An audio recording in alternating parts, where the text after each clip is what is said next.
is the center of your life. It is everything you hear, everything you see, everything you feel. It is everything you are. How would you know if someone stole your mind?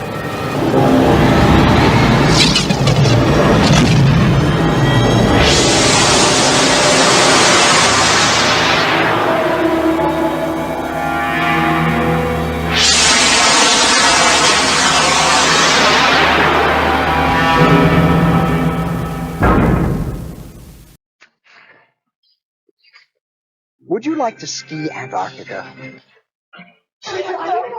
But you're snowed under with work? Do you dream of a vacation at the bottom of the ocean? But you can't float the bill? Have you always wanted to climb the mountains of Mars? But now you're over the hill? Then come to Recall Incorporated, where you can buy the memory of your ideal vacation cheaper, safer, and better than the real thing. So don't let life pass you by. Call Recall for the memory of a lifetime. Recall, recall, recall.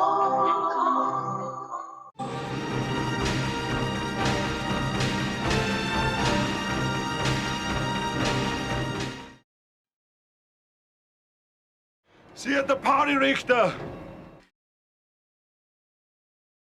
Total Recall, a groundbreaking science fiction film directed by Paul Verhoeven, was released on June 1st, 1990. The movie stars Arnold Schwarzenegger as Douglas Quaid, a construction worker who discovers that his entire life might be a fabrication designed to hide his true identity. The film is based on Philip K. Dick's short story, We Can Remember It For You Wholesale. It explores themes of memory, identity, and reality through the lens of a dystopian future where memories can be implanted and erased. The protagonist, Quaid, undergoes a procedure to experience a fantastical trip to Mars. However, he soon finds himself caught in a web of espionage and conspiracy, leading to thrilling action sequences and mind-bending twists.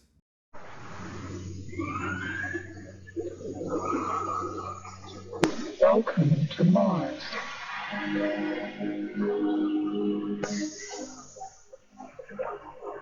What I like about this particular movie is that it has a lot of the elements that of movies that I've done in the past, but it has additional elements that I've never done before. We have done the action type of movies, we have done adventure, but we have never done real suspense and with that kind of a flair that this movie has, where there's a real mind trip.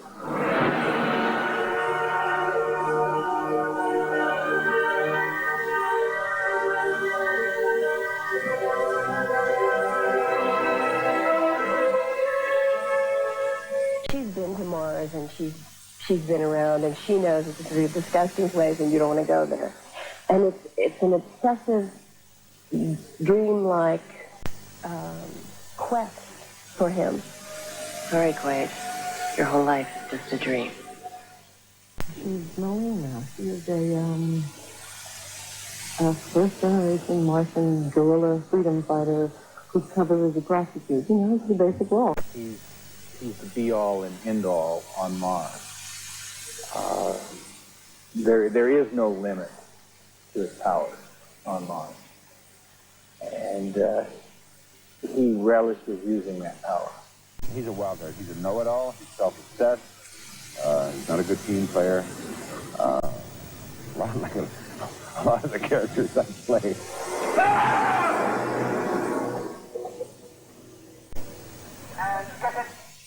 I was amazed and I got this script, which is a real special effect movie that I liked it.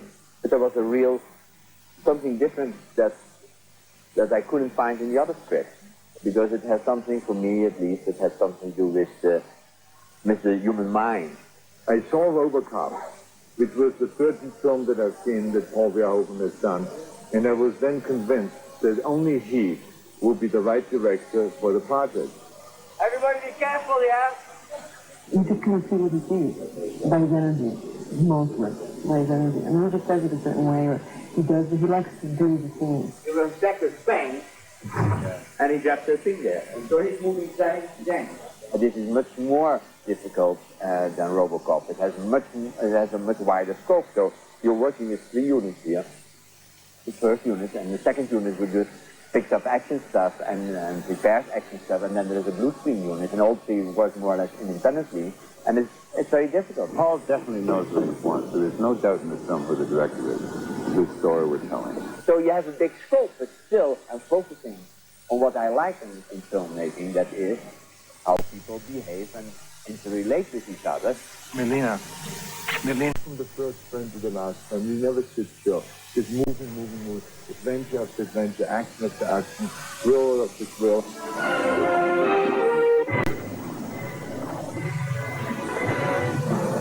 We hope you enjoyed the ride. And also entertain all the audiences that are out there, not just one group. It's the perfect summer movie because it has that energy for people that are just coming out of the schools and they want to go and see a crazy film. They go to see Total Recall and they're going to have a blast.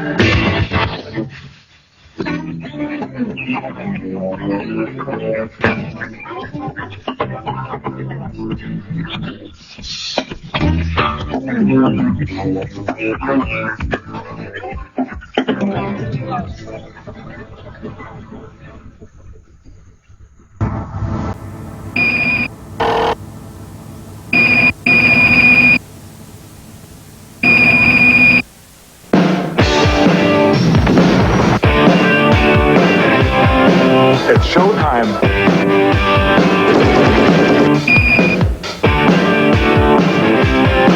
I'll be back. To be or not to be, I'm to acting what Raymond Burr is to ball vaulting. Remember, Sally, when I promised to kill you last? That's what made you did. I lied.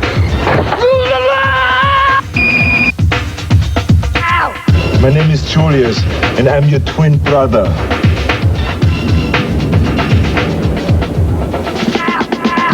Oh, obviously. The moment I sat down, I thought I was looking into a mirror.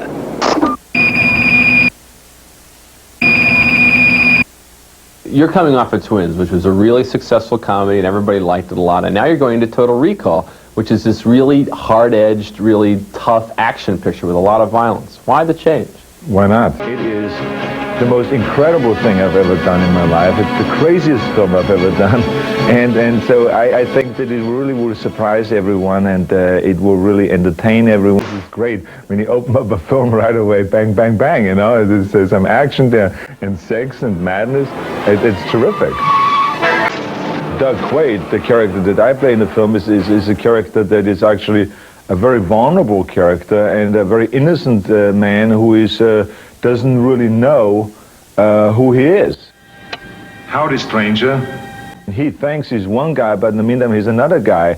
And so I played 2 different characters in a way in this film. As he slowly discovers who he is, and as he discovers that he has this tremendous fighting skills, and that he has this tremendous strength of the will and the physical power and the endurance and all those kind of things, and that he has had a background of being the top secret agent on Mars and all that. As he discovers that, then he becomes, of course, a much crazier guy and a much more violent guy.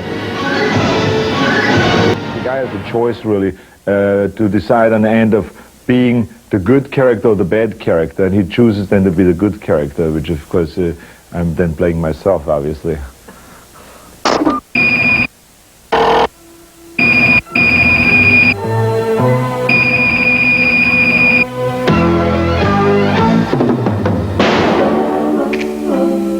It just feels great when you're in shape, and it feels great when you're healthy and fit, and I want everyone else to feel the same way.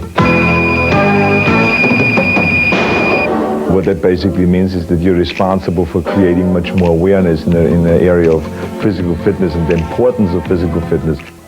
Inhale with your arms over the head.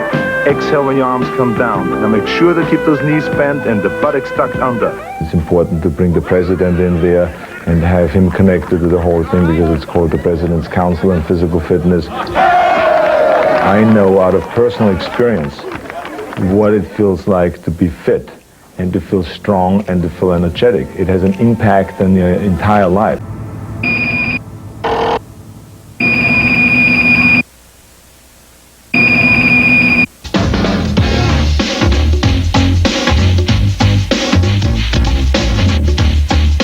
It is really fantastic, having been an Austrian farm boy and now being a movie star. I mean, not only a movie star, but they can't even fit my name on the marquee. Look at this.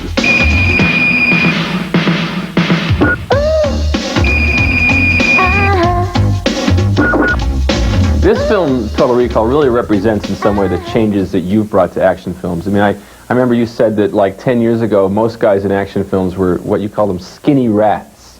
Well, you know, I would say that that films basically represent its time. You know, I think that in the 40s and 50s, the guys did not look like that. I think that America and the world was not as obsessed about bodies and muscles and strength and power and all those kind of things as they are today. The interesting thing is I idolized the muscular guys when I was a kid, but they were only doing then Hercules movies. Get up there, Theseus! Look out, Theseus!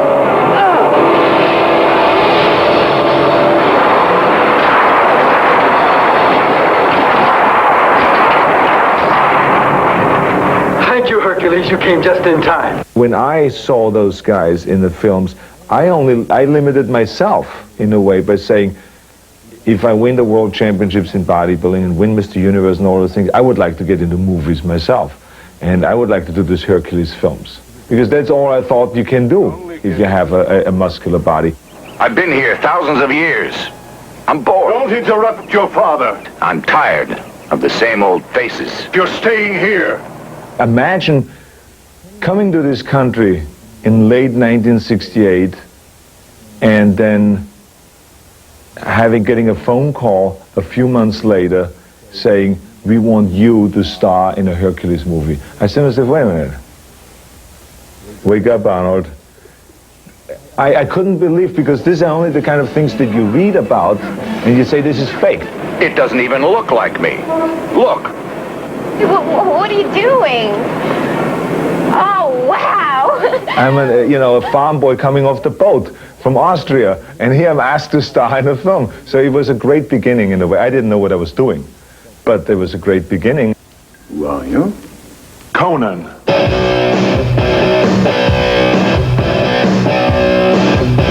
There were various different stepping stones, I would say, in my career. One of them, of course, was Conan.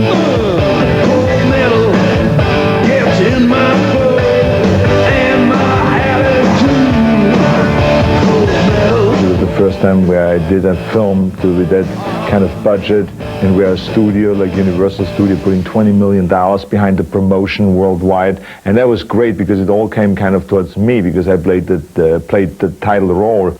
Conan, what is best in life? To crush your enemies, see them driven before you, and to hear the lamentation of your women. And the next big stepping stone was, of course, Terminator.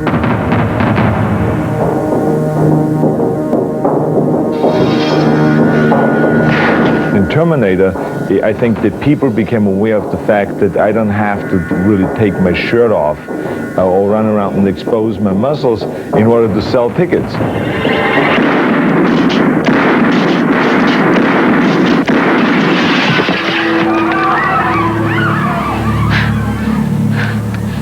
Come with me if you want to live.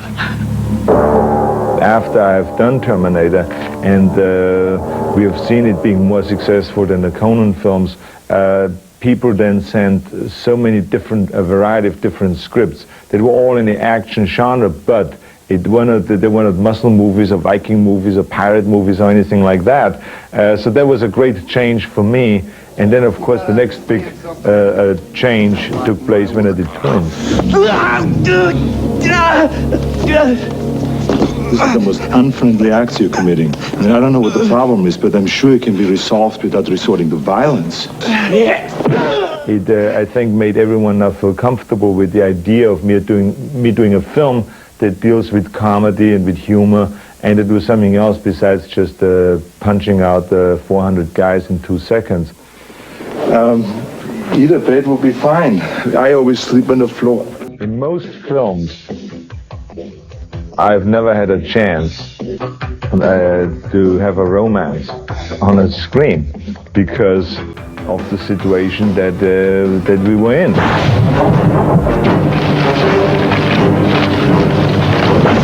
You do a film like in Predator, and then all of a sudden, midway through the film, the studio calls and says, I haven't seen any love scenes yet with Arnold and some girl in the jungle.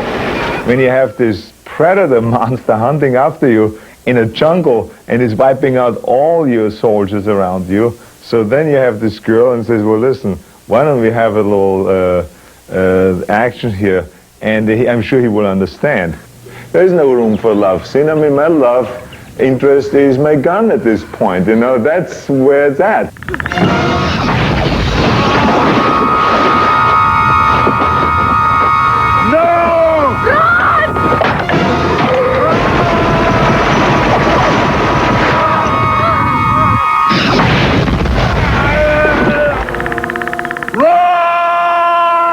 It doesn't work. So the circumstances are always such that it doesn't work. I'm looking for Red Sonja. I am Sonia. Your sister's dying. Red Sonja is really the only film that really went in the toilet. There was pitiful performance, and I was so happy that it did as bad as it did because the people had no chance to see the movie. It was one of those films where I felt I should do a favor to Dino De Laurentiis because he asked me to participate and do a cameo in a film. And then he used every single frame, and all of a sudden I was in 3/4 of an hour in a movie. So, I mean, that was one of the little tricks. I remember I went to see it with my wife, and we looked at the film, we looked at each other afterwards, and I said, if this movie doesn't ruin your career, she said to me, in 2 seconds, she says, then I think you have tremendous sustaining power in this town. So, sure enough, the movie came out. It had no impact on my career, right? And then Commando came out and went through the roof.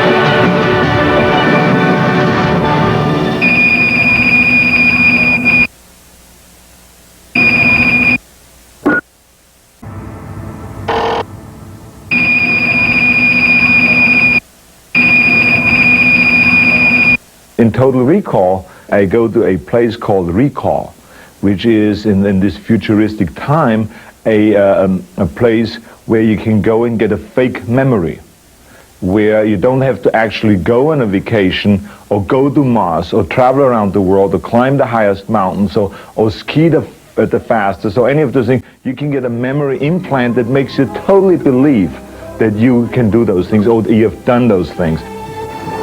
Ready for Dreamland? When I get this implant, or supposedly get this implant, from that point on, you don't know anymore as the audience or as the character, is this a dream or is this reality? Everything that Quaid, the character that I play, does, he's surprised and doesn't know where the ability and the know-how came from, because his memory is erased, but his reflexes are not. So it becomes very Hitchcockian type of a situation, you know, this kind of suspense movie. Your whole life is just a dream. If I'm not me, who the hell am I? It has all those dimensions of suspense and the action, the adventure, the sexy side of it, and the whole rock and roll from the beginning to the end. I play Arnold's wife, sort of, and then I play something else, sort of. I had auditioned with him for Predator, and I got the role, but then I decided to do Critical Condition instead. And I told him that when I was in Mexico City, but he said he didn't remember me, because he said one brunette actress is like another. And I said, well, one bodybuilder's certainly like another. So then we were off to a great start. This whole relationships with me and the girls just really play well, and I'm really into it, of course. I mean, you can tell this on the screen. Action, Arnold.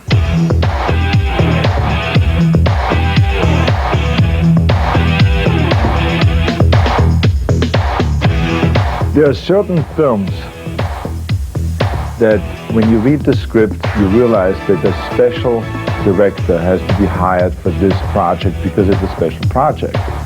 Twins was one of those projects. Ivan Reitman, there would have been no director that could have done it better than Ivan Reitman. Or for Terminator, Jim Cameron. And Paul Verhoeven, after having seen several of his films before and then having seen Robocop, I was absolutely convinced. Arnold has no ego. You can say anything to Arnold. As a director, it's so easy to work with him. You can just say, Arnold, don't look like that. Keep your eyes shut or open them up, but it looks stupid what you're doing. Let's go.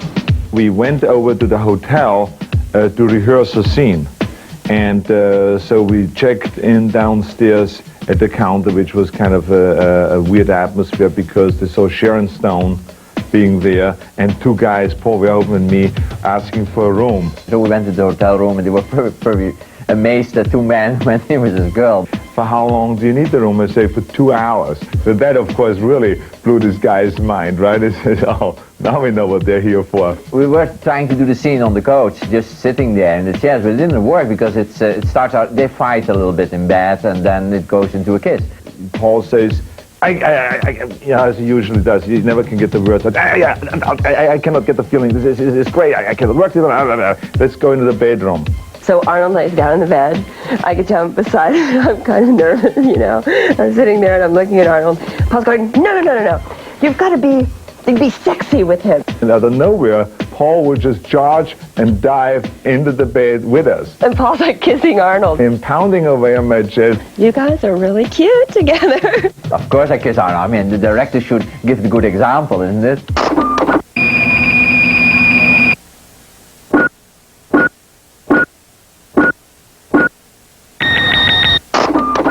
I love acting, but when you see directors direct, you say to yourself, this must be a great challenge to direct. So I was talking about directing for a long time, and finally Joel Silver gave me the opportunity to direct one of the Tales of the Crypt. What's the matter with you?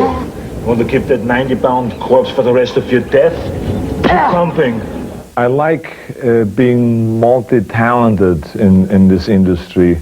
And so I'm trying to train myself and educate myself in that direction. Because you are only as good as your last film. That's what they always say, and that's true. And if your last film is a bomb, then you're a bomb, you know? And if your last film goes through the roof, then you go through the roof.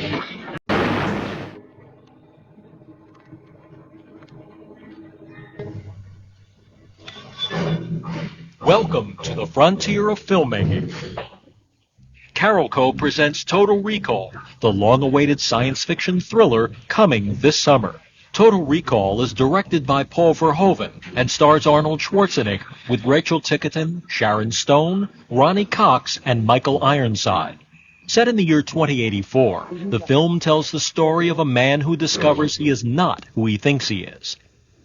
As his reality shatters around him, he journeys to Earth's oppressed colonies on Mars to solve the mystery of his identity. Although it's a complete action movie, it's all about action and special effects, and it's a real Arnold Schwarzenegger movie. Hello, I'm Johnny Cap. Where can I take you tonight? And it has a second level, which has to do with the mind, and what is real for the mind and not. Based on concepts created in 1966 by legendary science fiction writer Philip K. Dick in his story I Can Remember It For You Wholesale, producer Ron Shusett, who co-wrote both Alien and Total Recall, has fashioned an exciting and complex plot that manages to question reality at every turn. It constantly is deceiving the audience as to what's real and what isn't. And yet I don't think it's esoteric because you are not confused, you are seduced into thinking something's one way, and then we reverse it on you. Director Paul Verhoeven, whose acclaimed motion pictures include Soldier of Orange and The Fourth Man, first entered the realm of science fiction with the 1987 smash hit Robocop. For Total Recall, Verhoeven has reassembled Robocop's team of cutting-edge artists and technicians, all innovators in the science fiction and action film genres, including Academy Award-nominated cinematographer Jos Vocano, production designer William Sandell, and Academy Award-nominated special makeup and animatronics effects creator Rob Bottin. Joining them on this production is conceptual artist Ron Cobb of Star Wars, Aliens, and The Abyss, with special visual effects by Dream Quest Images of Scrooged, The Abyss, and The Lost Boys. It is the creative team's job to devise a believable future for Total Recall's story, complete with colonies on other planets and spaceships that shuttle to Earth and back. By working with Bill Sindel, the production designer, we took his approach to the future, which is future on Mars, as you can see it from the designs here, is a certain look. And then we continue that into the effects, taking into account what the script calls for in terms of the dramatics, in terms of the views of Mars that cannot be created on the set. And then what we do is we work hand in hand. Mars is, in this film, dictated by what needs to happen there. March 1989, Verhoeven and his crew invaded the Churubusco studios in Mexico City. For 5 months, they took over every inch of the cavernous facility, creating more than 40 mammoth sets on all 10 sound stages. Overseeing 3 separate film units, Verhoeven created 2 vastly different worlds of the future. The barren, air-starved Martian colonies are actually modeled after NASA's own projected settlements on Mars. What we do is an extrapolation what NASA is thinking for the next 20 years, only we pushed it much further forward to the next 100 years. Makeup effects creator Rob Bottin developed a whole new race of mutant beings who have evolved on the planet Mars. I'm a big fan of science fiction comics. That's all I read ever since I was like 5. So I love pulp artwork and things like that. So I really use a lot of those images that I recall from childhood, things that scared me or things that I felt very fascinating and drawn to visually, but non-offensive. Michael Ironside, an actor known for the intensity of his performances, portrays Richter, perhaps the most ruthless villain he has ever played. Yeah, Richter's a very obsessive character who basically runs through this film, killing anything and destroying anything that gets in his way. Yeah, he's a wild card. He's a know-it-all. He's self-obsessed. He's not a good team player. Yeah, I'm enjoying it. After playing a corrupt corporate chief in Robocop, Ronnie Cox gets the chance to portray a political heavy in Total Recall. Cohagen, the ultimate authority on Earth's Martian colony, the man who literally controls the life-giving air and water the people of Mars depend upon. He's the be-all and end-all on Mars. There is no limit to his powers on Mars. And he relishes using that power. Arnold Schwarzenegger's dynamic screen presence provided an ideal match to Verhoeven's vision of the film's haunted character, Quaid. It moves from the first frame to the last frame. He never sits still. Just moving, moving, moving. Adventure after adventure, action after action, thrill after thrill.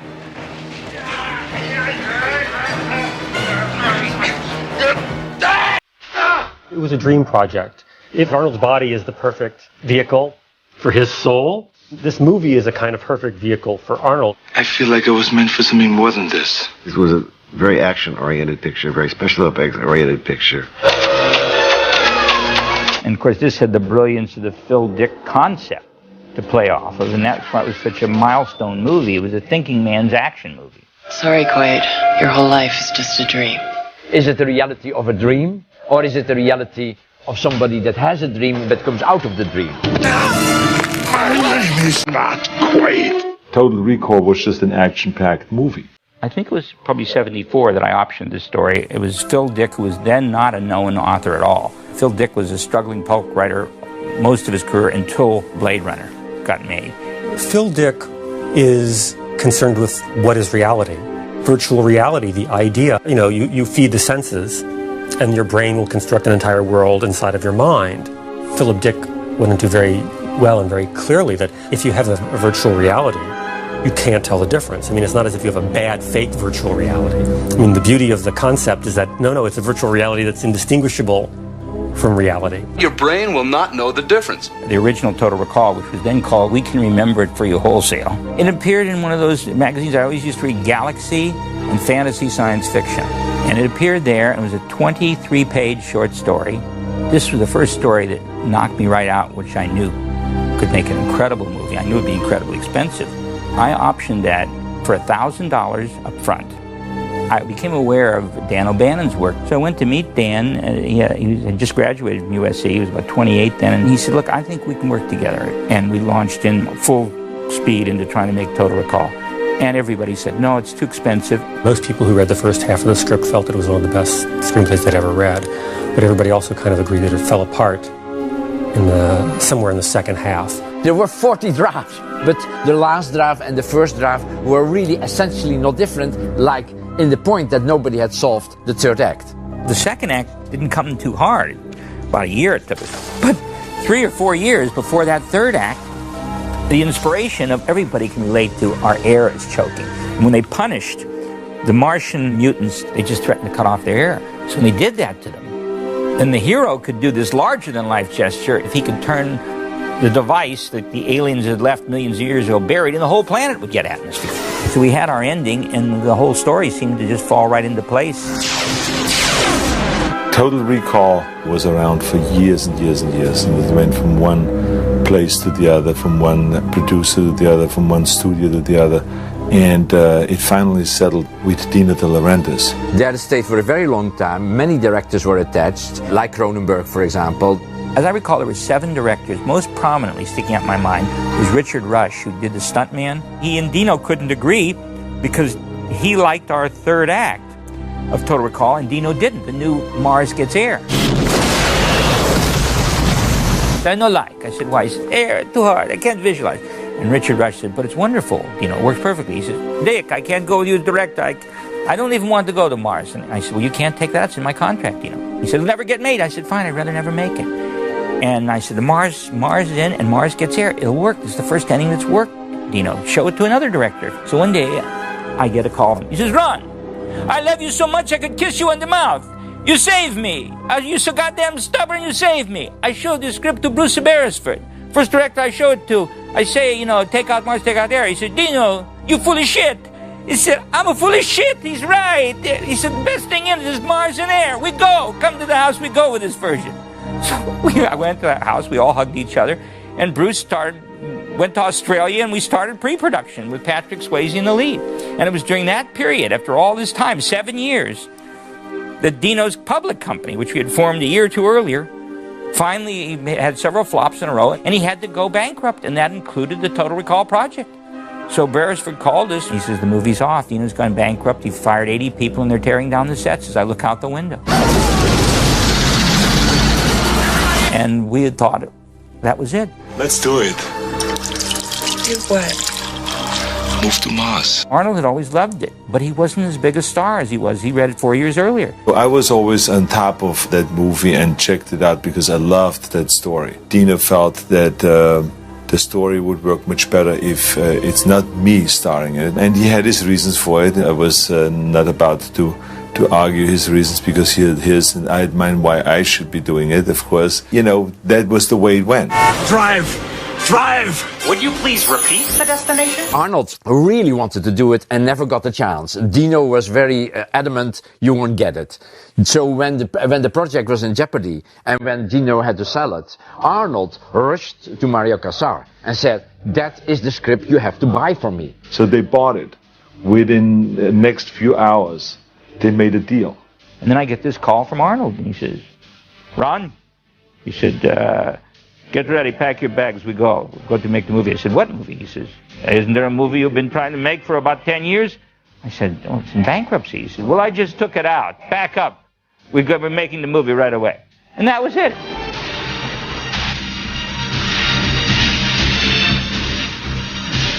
In the original versions, the character was more like a kind of timid, nearly accountant type, which was completely a different approach. I thought that switch from being powerful physically and then being put in the position of being vulnerable is a much more, a stronger kind of contrast. And that's why I thought that the character should be played by me rather than by someone that is an ordinary kind of a looking guy. You know from the minute you see Arnold that eventually he's going to go in the phone booth, take off his shirt, and Superman, and here we go. No way did we feel that it was acceptable to make Arnold Schwarzenegger somebody who was basically a timid guy. That was not Arnold. The first thing I did was I called Paul Verhoeven and I said, remember when we met a few months ago after you came out with Robocop, and I said to you, he says, Paul, you and I, we have to work together. You're exactly my style of directing, my style of visual looks. It's a visual feast watching your movies. It's extraordinary. So he says, yeah, I remember that. And I said, well, I have the project for us now. Arnold needs a director that he really respects. And Paul's like a real tough guy. And Arnold's a big 900-pound canary. You know, he squawks, he gets what he wants, but he respects Paul a lot. Paul has a certain way of directing. He's very energetic. He's outrageous. You know, he's always continuously, you know, like, well, I think that you can go around the corner, I mean, much faster, and then you go bang, bang, bang, bang. Can you not? I mean, why not? I mean, let's do it again. Let's do it again. I mean, this is how he talks. All the time. It's like I pushed him, you know, and I helped him. I was laying with him on the floor or in the mud and say it's like this, and you should, I think you have to give more accent to this word, or push this a little bit harder. It has to be a bit faster. Don't be so slow. Do it 3, 4, 5 times. And because Arnold is a guy that has in fact no ego in that direction, you know, he's not like, oh, basically don't hurt me. It's more like, oh fuck yeah. I mean, he's open-minded. It's somebody that looks at his own problems, mistakes, or whatever, and is able to deal with that instead of saying they're not true. It's all fine. I'm great. I'm wonderful. He's not like that at all. And all of a sudden, all the pieces came together in that. And we didn't go to Australia. We went to Mexico. Paul sent me to the Ames Research Institute in San Francisco. They sent me to Houston to walk on the space lab. We started contacting colleges that were doing research on how one might live on another planet, gathering research, showing it to Paul. And then he felt free to make a movie. Like a normal movie, you get illustrators in, starting to draw concepts that are in the script. We built models of different settings in the movie. It was a pretty big budget movie at the time, very, you know, pretty expensive movie. And the only way we could do it is to go down to Mexico. And there were 10 stages. 9 of them we kept building sets. And so every stage had maybe 3 or 4 sets built on them to fill these huge 180 by 80, 90-foot wide stages. We worked 7 days a week for almost 9, 10 months. And it was the only way to get it done. There were local locations that we used. We used the Zocalo down in the subway system. But of course, we also repainted the whole subway system, painted it gray. So even if we were on location, it was a monumental task. The choice of going to Mexico City was a great choice because the architecture in Mexico City is unlike anything else. We found architecture that's called New Brutalism. It was a very dark, a bit heavy-handed, concrete style that gave the movie a very definite architectural production design. We felt that it would be nice to be inside a nuclear reactor. You know, nuclear reactors, they have these poles that go in water. And I thought, okay, suppose that these poles are gigantic, you know, that they are like skyscrapers, that big, and they're hanging from the ceiling.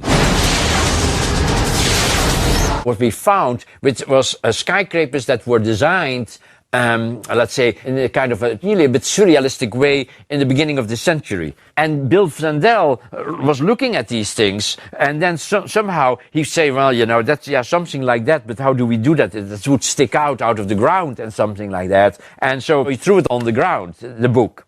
But it came in a situation on the ground that it was reversed. So suddenly, the skyscrapers that were raising up were hanging down.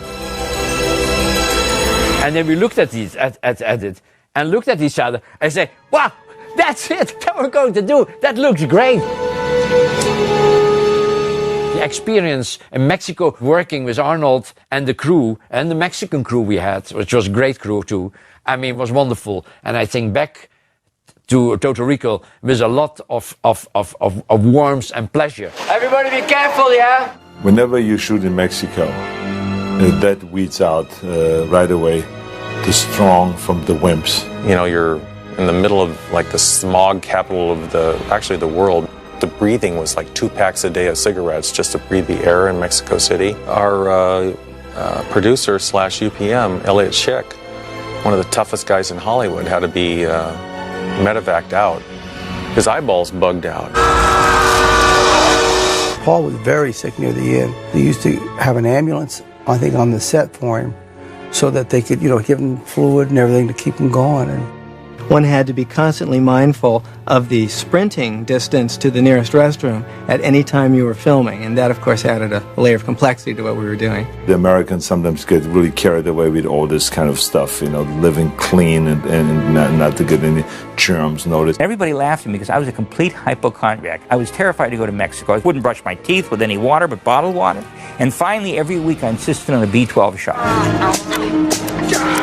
Everybody said, what good is that? That's bullshit crap, But I was one of the only 2 people that didn't get sick were me and Arnold. He survived very, very well. I mean, he had his own food flown in from Los Angeles, and he had his own cook that was making his stuff in his trailer.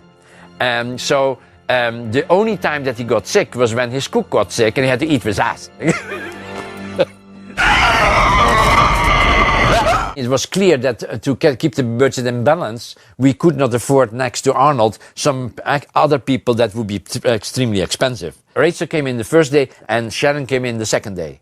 And I did scenes with them personally. I just tested them and did the scenes of Arnold. And after 3 days of casting, I said to Arnold, I think we have the girls, I mean, this is Rachel and this is Sharon.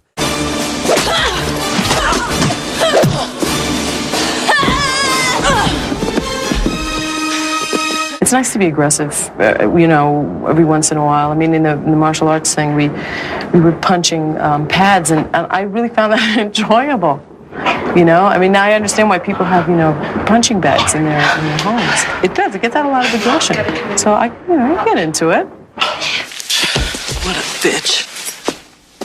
I'd like to show you my honorary Stunt Women's Association.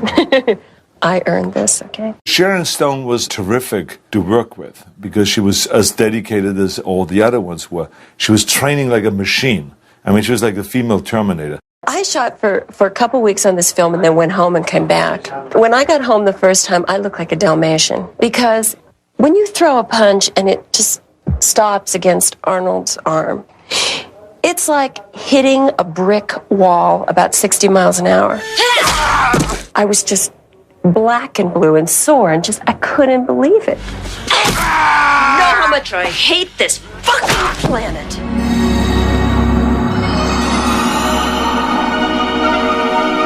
This was one of the last of the non-digitally composited movies, so we had to figure out ways of filming with cameras and actual miniatures almost all of the images, except for the skeletons that appeared on the skeleton screens.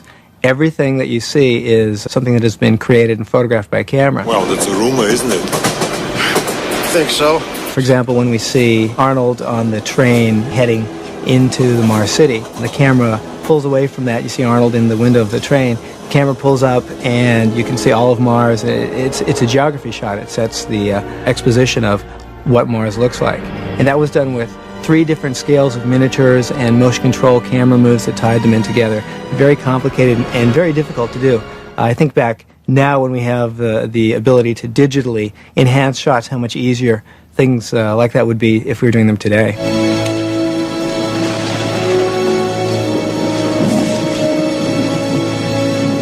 This was the top level of visual effects and special effects that I have ever worked with or that we have ever seen. Because we hired the best companies, the best visual effects people. Everyone was the best. I worked on the skeleton sequence, which was one of the first pieces of CG in a feature film. Part of the problem had been up to that point that CG didn't look real. It didn't look photoreal. So it took until like Abyss and like Total Recall, where things were starting to look real enough for people to include in the film. The way this sequence was done was the original photography was shot, then later we came back to do the reenactment with Arnold and the extras who had been in the original photography. We then had to stage Arnold later. He came in, put on all of our little reflective balls. All this stuff had to be computed at high resolution, shot on our film recorder, and then we took it and gave it to DreamQuest.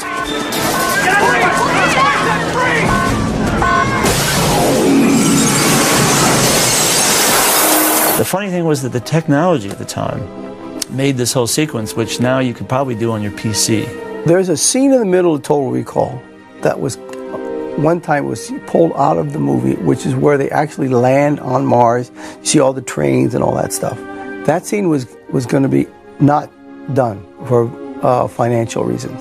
And I remember I talked to Paul and said, Paul, that's the only exterior I think we ever show Mars. We must have this. We are never outside. We have no big shots of Mars. That's all we need is one or two of these things. And it was one of those things I actually talked to Arnold about it, and then it got put back into the movie. When the studio would start to get jittery about some new $200,000-$300,000 set or issue or more days, Arnold backed Paul all the way. You know, it takes a lot to buffalo these studios, and Paul was happy that Arnold was behind him every second, and it helped because he's the cash cow.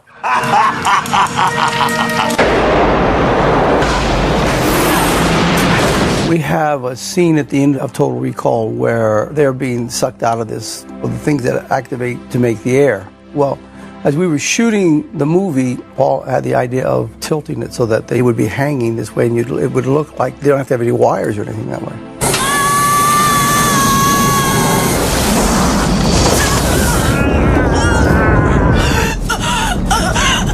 That was the team of Robotine, who I had worked with on Robocop. You got a lot of nerve showing your face around here. Paul Verhoeven was told, do something really weird, Paul. And he goes, really weird?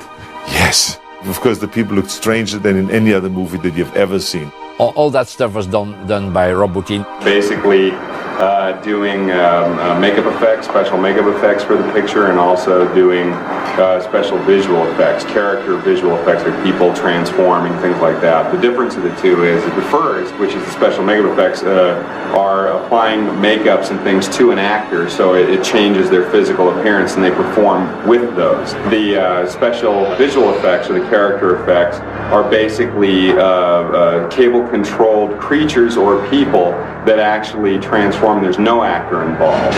We hope you enjoyed the ride.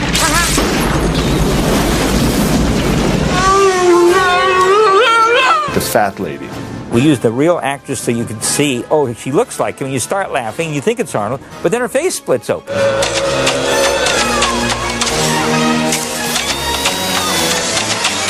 That was definitely a groundbreaking effect. Get ready for a surprise! The most complex one, of course, was Kuato. What do you want, Mr. Quaid? It had to be done with 15 puppeteers that would do would do the arms and the eyes and the mouth. Botine had made the thing so real. Two people asked me if it was a real freak, a semi-born Siamese twin.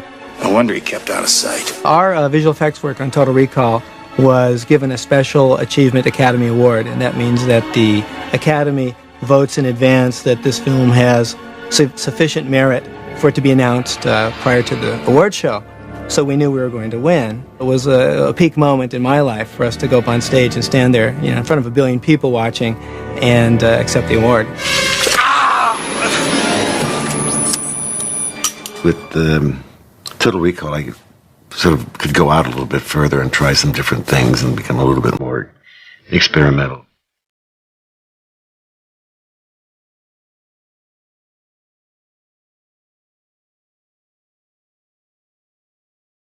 I think the score for Total Recall was, fairly avant-garde. It was very difficult.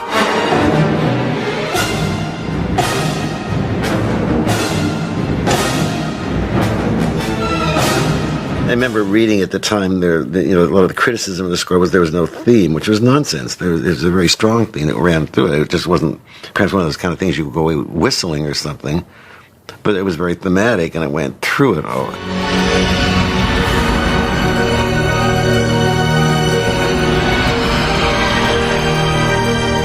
Paul and I work very well together because Paul can talk to me in intellectual and emotional terms, because you can't verbalize music. How does one describe the color red?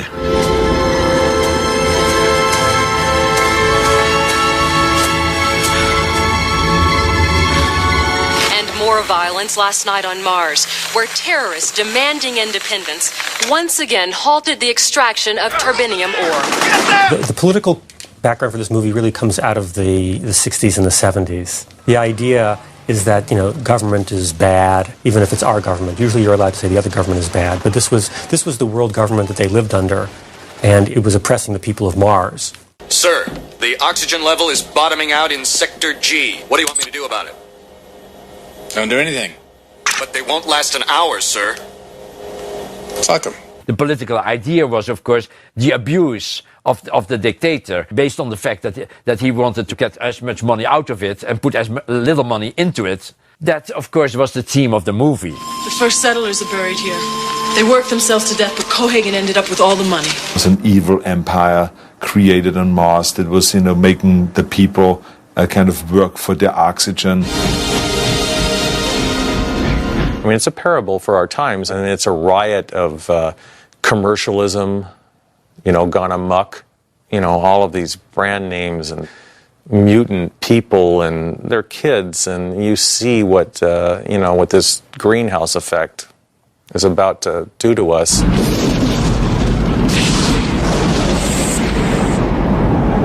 Let's go. I felt it was extremely important for me, from a philosophical level, to make a movie that had two levels, and that both levels throughout would always be consistent, and that you could never say, now we are in a dream, or now we are in reality. It was Paul Verhoeven who honed in on the idea that we should really take seriously the idea that the whole thing might really be a dream. What is a dream? What is just an imagination? What is an artificial reality? What is an implanted reality? Stop punishing yourself, Doug. You've got to want to return to reality. Even at the very end, there is no decision made. And at the very end, he says, kiss me fast before the dream ends, isn't it? If it is a dream. And then we fade to white. The music brings the other theme in, isn't it? At the very end. If you listen to the music, Jerry Goldsmith brings in the theme of let's say, of dream. It wasn't a thing, it was a little motif. I think it was electronic, actually. And it was sort of planted earlier in the movie, I guess, as sort of one of the big question marks. From the point of view that it was all a dream, he gets lobotomized. Of course, an audience with Arnold Schwarzenegger in the main part would not want him to dream. So to a large degree, by choosing Arnold, there was a preference for reality. You're not here, and neither am I. People saw the movie and they came out of it saying, well, was it a dream or was it real? Because I thought that would just kind of be, people would sort of take that as like just a little curly cue at the end, and they wouldn't really take it seriously. But they did, they got into it. You think this is the real Quaid? It is. The film was attacked because of the violence. I accept violence on a much higher level than a lot of other people do. For me, it's just another way of showing things. It's my dreams or my nightmares or whatever that I basically give to the audience. The scene on the elevator was a good example on that. An innocent bystander is killed. But I thought, okay, this is just a piece of meat. That's a very uncomfortable statement, of course. This whole body was blown to pieces, really. I shouldn't laugh about it, but I laugh about it because it's film. It's not real. A lot of people have complained that there are 50, 60 people killed or something like that. Kill them all! Yeah, that's true. He is supposed to be a really super agent, isn't it? A James Bond in Square. So I felt that he was a guy that was able to blow away everybody. We really didn't do it So it felt like it was exploitation. I mean, it was just horrific. Consider that a divorce. The original line was, consider this a divorce, and then he shoots her. But I mean, we felt that was a little too cold-blooded. The violence in the movie is extreme, yes. And in fact, was more extreme when the movie was made. And ultimately, we toned it down. We had to tone it down because of the MPA gave us an X. I thought that it fit in perfectly well, the body count, because it was a very hectic kind of a movie. But of course, Paul, I think, gave them that cut so they have something to complain about. And then he would cut it down. See you at the party, Richter! So it was on both sides, were people that admired it and others that really felt it was over the top and disgusting, which is really nothing new. Your mind, it is the center of your life. It is everything you hear, everything you see, everything you feel. It is everything you are. We had no awareness whatsoever 3 weeks before. We had a 43% awareness, which is absolutely disastrous. And with Arnold's Cloud, he convinced Carolco that they had to put up more advertising. So the time we opened, it was 99% recognition. How would you know if someone stole your mind?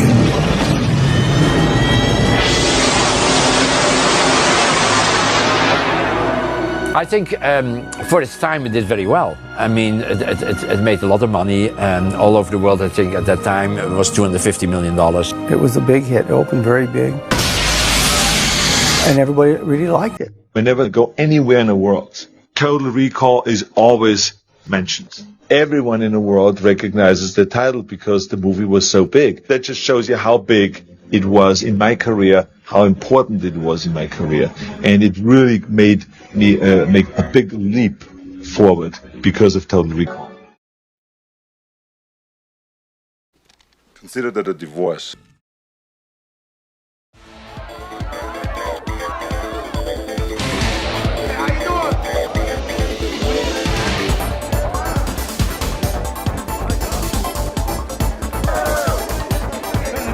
Certainly a different Arnold Schwarzenegger on the screen.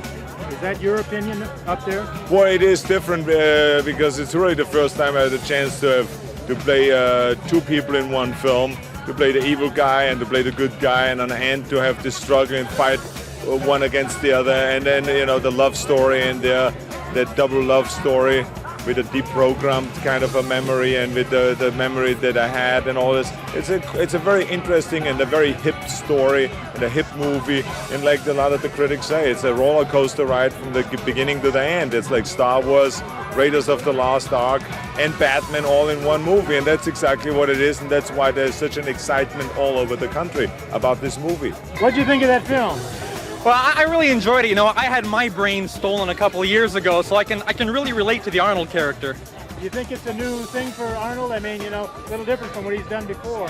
Yeah, that movie where he had his bike stolen and he had to spend the whole movie looking for it. This is a little different from that, yeah.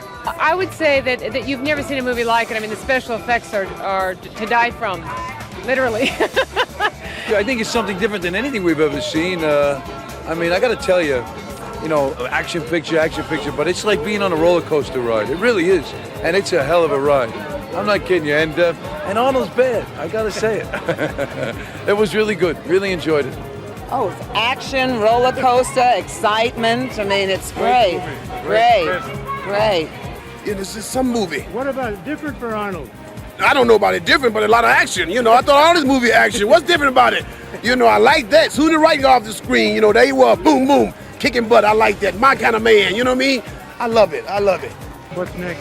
Next, we're filming right now a film called Kindergarten Cop, which is a comedy with Ivan Reitman directing, who directed Twins, of course. And so I go from action adventure like this one to a comedy and back to action adventure, which will be Terminator 2 after that. So I'm having a great time and enjoying myself and entertaining people all over the world, so I'm very happy. and dress according to that. She said, you know, you look like show business people. Excuse me, would you put your leg down? Yeah, like this? Arnold, I just want to... Can you believe that? He was doing his leg in front of my face. Just to explain to you, maybe if we could start off with you holding on the magazines and just sort of explaining how the heck you managed to get all these covers at the same time. All right. And maybe real quick, if you got a great story about each one, but really tight, just to sort of tie this into the marketing publicity aspect. I want people to learn why it is that you're on the covers. All right, so what's the question? So the question is marketing and how you figure into this and how it is that you are able to get 4 covers at this time. And let me just explain to you something. The most important thing when you come out with a movie, especially in the summer, is that you have a lot of media exposure, and that when people walk on a newsstand, that they see your face all over the newsstand in every magazine. Now that's the most difficult thing to do, of course, to be on those covers, to be on Vanity Fair cover, to be on GQ and Smart or in Premiere. This is especially a hard one. And what happens simply is the way you get on those covers is, and the way it happened this time, was that those editors of those magazines and the writers of those magazines have seen the film, have thought of the film as being the hottest film of the summer, and they said, we want to put this guy on our June cover because this is going to be the biggest movie of the summer. And so that's really, I had to make very little effort to be on those covers, which was really terrific. Usually you have to run after them for a year to get finally on the cover, but this time they came to us and they said, could we put you on the cover because we saw your film and it is the greatest thing for the summer. Now, that must have been very gratifying to you, considering that this picture has been in your on your mind for a number of years now. And for years, you're absolutely right. I mean, for years it has been on my mind. I've read the script the first time in 1984. I could not put the script down. I read it again a second time, and I felt that when I read it the second time, it was even better than the first time. And I just say to myself that I got to get this movie made. Now, I realized when you read the script that it's a very expensive movie because you're talking about special effects that were very expensive. You're talking about shooting Mars. Whenever you want to create Mars on a set or anywhere, it is very expensive. To create all this futuristic look is very expensive. So it took a while to find a studio. Coralco was the one that finally picked it up, bought the script, and then we hired Paul Verhoeven and got the whole thing going and made the movie. Were you also, depending on that time, waiting for your significant power to increase so that you could pretty much call the shots and decide, get the picture made? I mean, there's plenty of actors out there who would love to make a picture, but they don't have the power of the box office. You have to have the power. You're absolutely correct. And when a studio spends $50 million like this movie cost, you have to have a guarantee as a studio that this money will come back. And this money doesn't come back just 50 million, but it comes back twice or 3 times the amount. So the only way you do that is if you hire a star to play the role that I played Quaid in this movie, to hire a star that will sell in America and also overseas. And I'm very fortunate that my movies sell really well in the United States and overseas, and there are very few actors that can do that. And so this is really how this project came about, is by me having this power of selling the tickets and then having therefore a certain influence on the Hollywood community. I'm sure there was an article that appeared in Variety magazine a couple of weeks ago, and we thought this is kind of interesting that they talked to an industry insider, an executive somewhere, and what he has seen is happening, and it's since been proven. The studios seem to be tripping over one another to release films this summer. I'm sure you must be aware of that. Post-production time is being cut in half in certain cases. As a businessman and as an artist, what's your perspective on that take? Well, first of all, I think it was always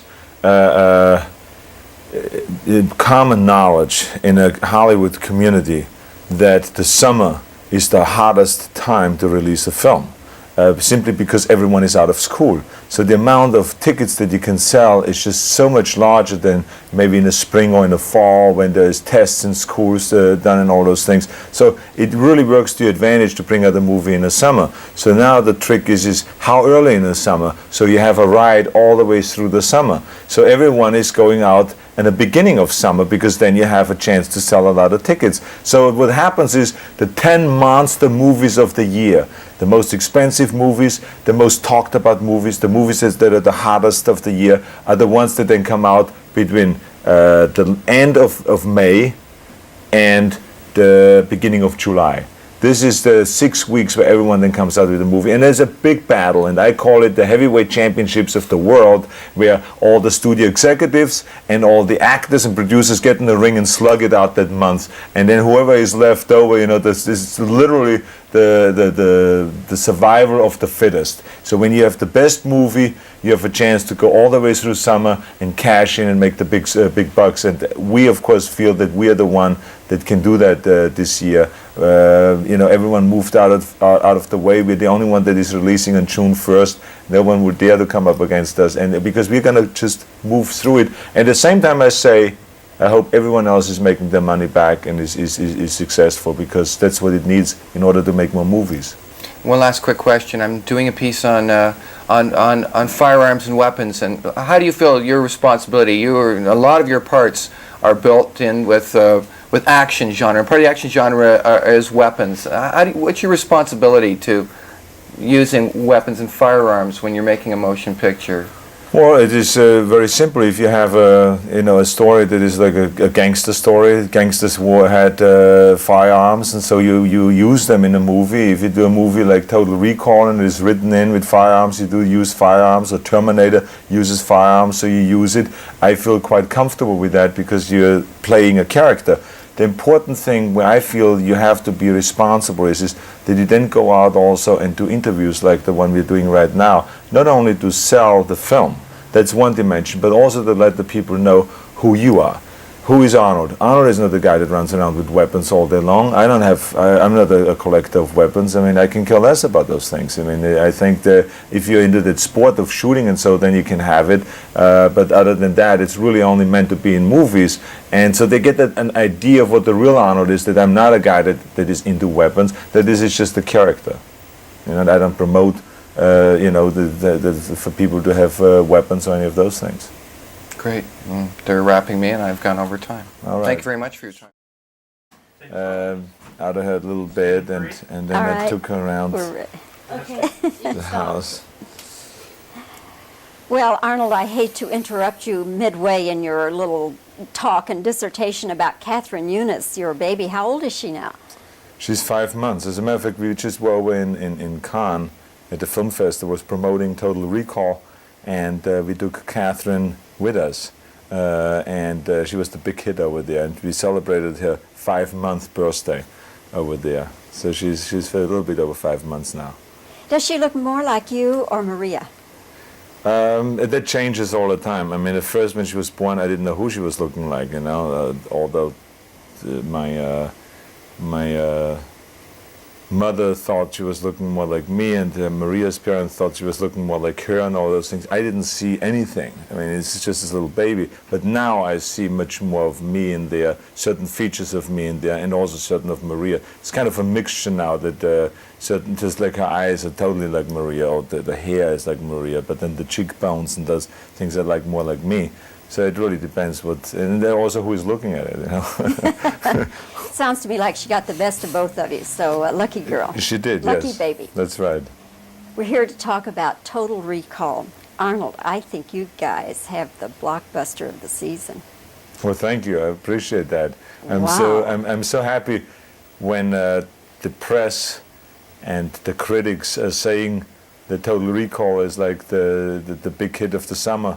Because, originally it came out, a lot of attention was paid to the sequels, the Die Hard and then also to the non-sequels like Dick Tracy and so.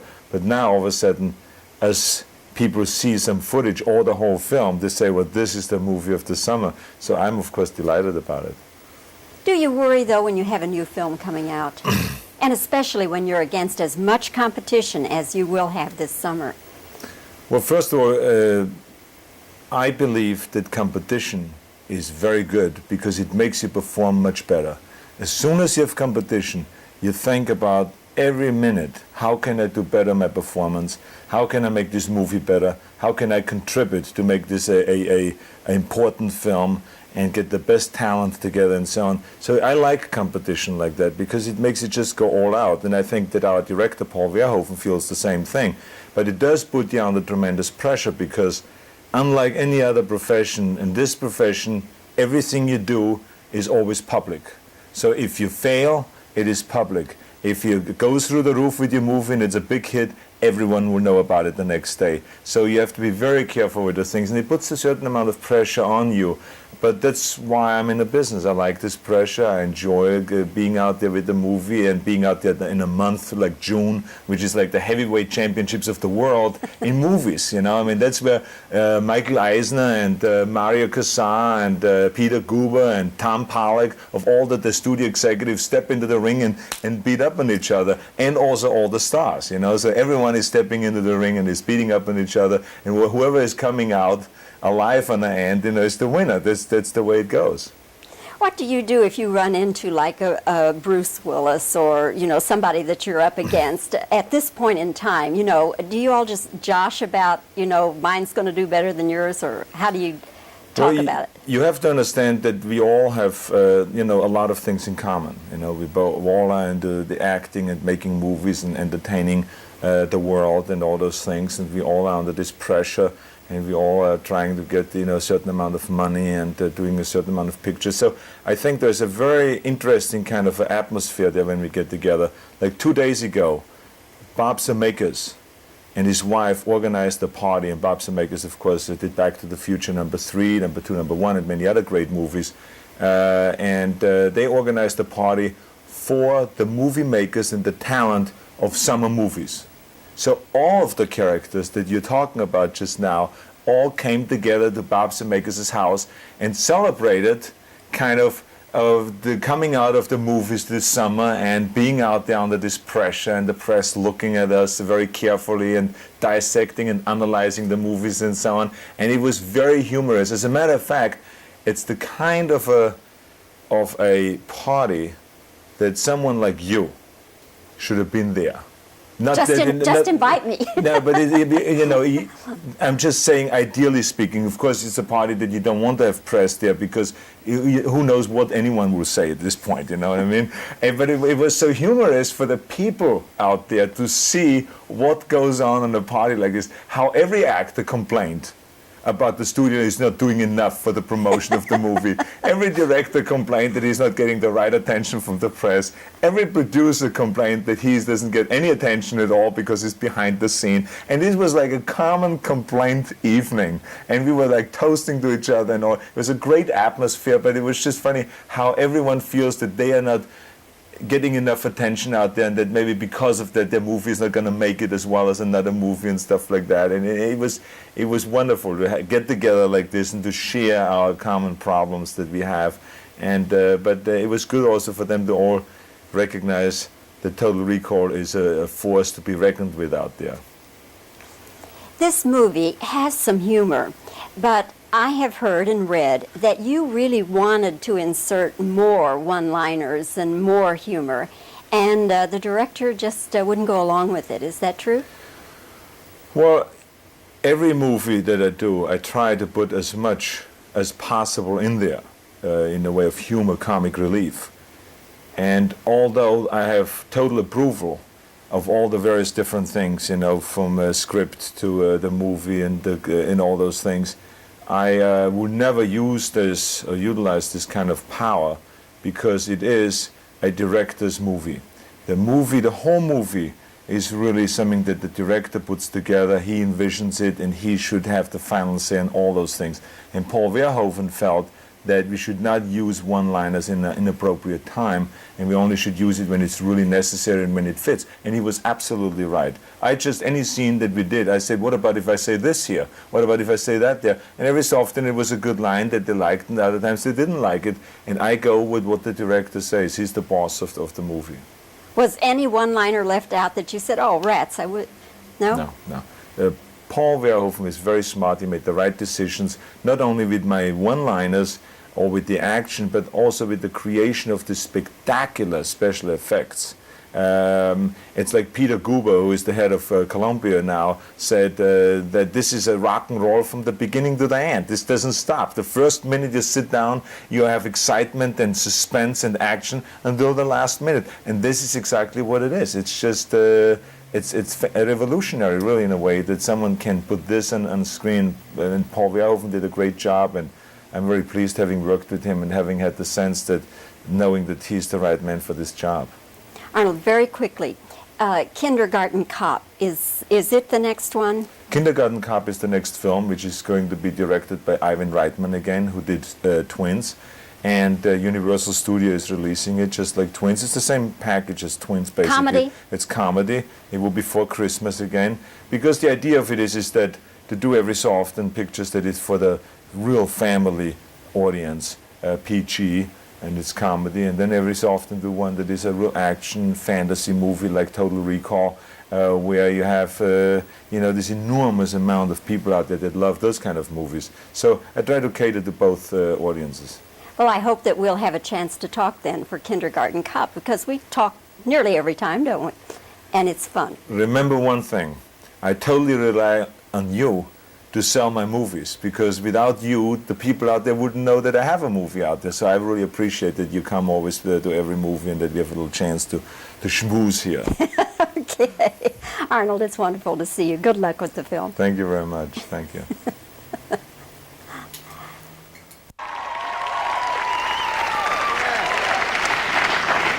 You did a lot of this movie in Mexico, is it? In Mexico City, in Studio Churubusco. We shot that. It would have been too expensive to do it in this country, because whenever you do a film that is like a futuristic film with Mars and with blue screen shooting and special effects like this, it costs a lot of money. And we saved around $10-12 million by doing it in Mexico. And it is still that the movie was like $48 or $50 million the way it was. It was very expensive. But Mexico is a wonderful place to shoot. It's really, they're very cooperative. They help you every way they can. And it has that futuristic look, certain buildings in Mexico City, which we needed, because our film takes place 2084. So we needed a real futuristic look. Good margaritas down there when you break. Oh, yes, absolutely. Good margaritas. And it was good mariachi bands, they come to the studio and they play the music, which lightens up the whole atmosphere a little bit. It was really a great atmosphere down there. We really loved it. Yeah. You had 2 co-stars, or leading ladies, I should say, in this movie. One I've been hearing a lot about because I guess she's done a nude layout. And, well, I have. And another lady who's actually here tonight. Tell me about the 2 ladies. Well, first of all, as you know, when you do those action films, a lot of times you don't have a chance to have a love interest in a film. I mean, although the studio wants to put them in all the time, but I'm really against that, to throw a woman in just for the sake of having her in there to sell a few extra tickets. And one time during the shooting of Predator, I had this phone call from the studio saying, you got to put in some woman and have some hanky-panky going on in there, so we sell extra few tickets. So I say, how do you expect me to do that? Here I'm running through the jungle. 10 guys, 10 of my soldier friends are getting killed by this predator that's chasing us down, and he's about to kill me. Do you want me to say to the girl, let's go around the bush and have a little nookie here, And the guy's wiping me out. It doesn't work, right? So the guy says, yeah, I guess you have a point, So the studio executive, they're really smart guys. And but this time it was written in the story. It was part of the story, and now I'm trying to make up for the lost time. Because a few movies I didn't have any love interest. In this movie I have 2. And this is just to make up for it. We have in the beginning with Sharon Stone. The movie started with a really wonderful love scene. And of course, when I shot that scene, I have to admit, when my wife called, she says, how was it today, the shooting? I said, oh, it was this love scene. I said, believe me that the stunt guy had to do all the work. Right? What are you going to say, right? When she pumps you and says, well, how was it? How did you get along with her? And did you have to do it naked in bed and all this kind of things? These nosy questions wives have usually. So anyway, I blamed it all on the stunt guys. So that was taken care of. But then, of course, after the middle of the movie, when I get to Mars, there is my real love interest. The other one was a fake one. It was from a fake memory implant. where I believed that I was married for 8 years, but in fact I was not. She was just set up to be there and to make me believe she's my wife, but she wasn't really. Later on Mars, there was my real love interest, which was played by Rachel Tickerton, who is here tonight, hopefully, because I told her to come by. I think I do see Rachel over there, but who has 3 breasts? Somebody has 3 breasts in this movie. I mean, you know, this is a time where you wish you have 3 hands, right?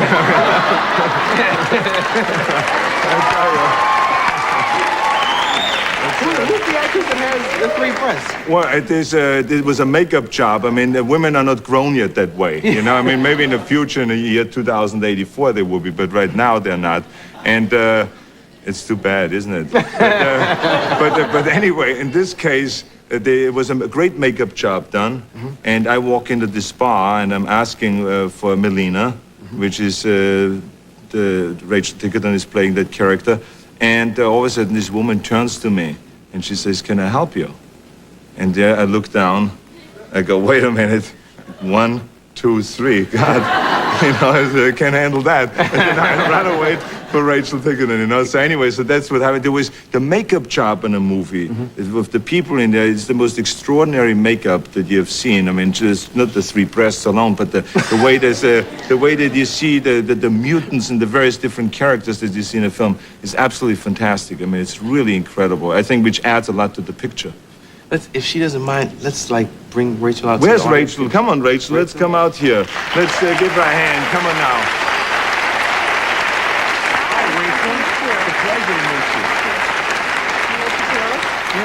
Yeah, come closer. I mean, we were close enough in the movie. I should have worn pants. Yeah, right. Don't forget your wife is over there behind us. That's okay. What is he like to work with? Impossible. Really? Wait a minute, let's not do that. Can you believe this how nosy he is? No, actually, you know what it is? There's just incessant teasing on the set. You can't do anything. You can't trip. If you're like going off and you've finished your take and you're just going to the dressing room and you trip, you hear this voice from way behind in the set going, "I saw that!" You can't do anything without him teasing you about it. So, of course, the aim of the game is to tease him. But everybody got him back. Don't you get like beat up and kicked around a lot in this movie? Oh, God. I mean, I've never been involved in any film where I've been beaten up that much as in Total Recall. And not beaten up by guys. You kept saying this to me. I understand it. I appreciate your advice. But let me just tell you, I've been kicked. First of all, in the beginning of the movie, I've been kicked by my supposedly wife. For 3 days, we shot a fight scene where she had to kick me in the groins. Over and over and over. And I had stunt pads down there, and I had everything that you can imagine. But even I the pads are connected to the groin. That's what I'm saying. It's not like they hook to the thigh out here someplace. You know, I maybe should have followed. Contact is made. I should have followed his advice and wore condoms. Maybe that would have helped for those kicks. Yeah, the rubber, you gotta boing. Exactly, bounce off, yes. But if that wasn't enough, then when later on in the film we go to Mars, and there, of course, I get into a scene with her where I don't remember her because I have been deprogrammed. So we're going through this scene. I tell her that I don't remember you, and she says, "What's the matter with you? You know, what fell on your head?" And she turns around and she smacks me. So of course, when you do stunts like that or hits like this, you miss. You know, you just brush by and you shoot it in such a way that it looks believable, but you miss. But Rachel, for some reason or the other, I made a mistake 4 times and smacked me full blast in the face, you know? So, I mean, talking about someone, and you like it, right? Thanks a lot. I mean, really appreciate that. I can't believe that she smacked me full blast. But maybe you can explain that, if this really was a mistake, or maybe you can be honest now. We are on a show where you can be honest. I think that scene when we shot it, that's when we had the earthquake in Mexico City. The earthquake was that morning, 6.8. Sure, and then we that shot was the it. same. That was the reason. That was the reason. Yeah, that was the reason. Yeah, Exactly. that's You were still a little nervous. Yes, I was. I wanted to get back at somebody, and he was the only one there. So. You know what? Rachel was made a love interest in a movie, so this is the second one that you're talking about, love interest. Well, I'm glad you came out. I wish we could talk longer. We're all out of time. When does the movie open? June 1st. There you are. Total Recall. So this is Rachel and Arnold, and we'll be back with the Pointer Sisters in a minute. Go check them out, y'all.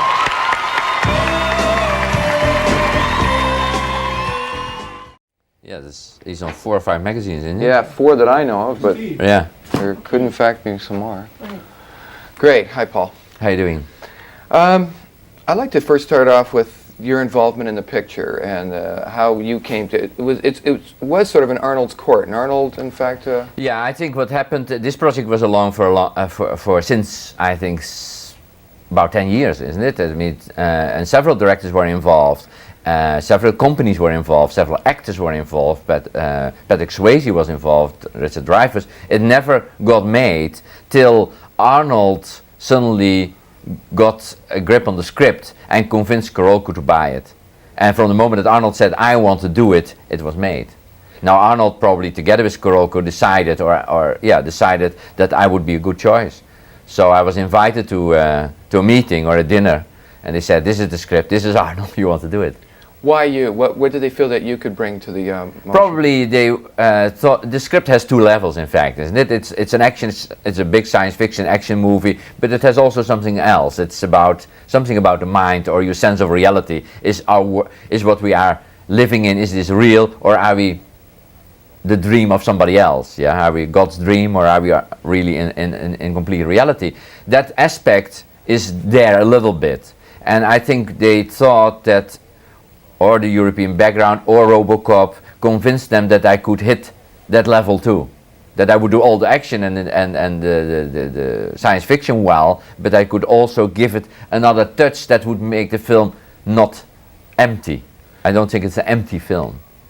So you figure Robocop pretty much prepared you for this Yes. picture? It was a natural... I felt so, because Robocop has in fact a little bit the same situation. You have an action movie, but still I think people have always felt that there was something else in Robocop. There's a kind of a soul in Robocop, isn't it? And when he goes back to his house, and for me Robocop always meant the search for lost paradise a little bit, which is of course his life before he became a robot. It's his paradise, but he cannot go back there anymore because he's a robot now. Is the reason that I'm just going to ask about the sequel to Robocop, the reason you didn't direct that is because you're working on Total Recall? No, I decided not to work on Robocop before I got Total Recall. One was enough for you? Yes, I felt that I wouldn't be inspired enough to do the sequel. It's tough work making these action science fiction movies, and if you know exactly what kind of torture you have to go through making these kind of movies, you are really hesitant because it's so difficult. And Total Recall turned out to be much more excruciating than Robocop, but when I started Total Recall, I didn't know that. And so I felt much more free, and yeah, that was the only reason. I just thought that having done Robocop 1, I would not be the best choice to do it again.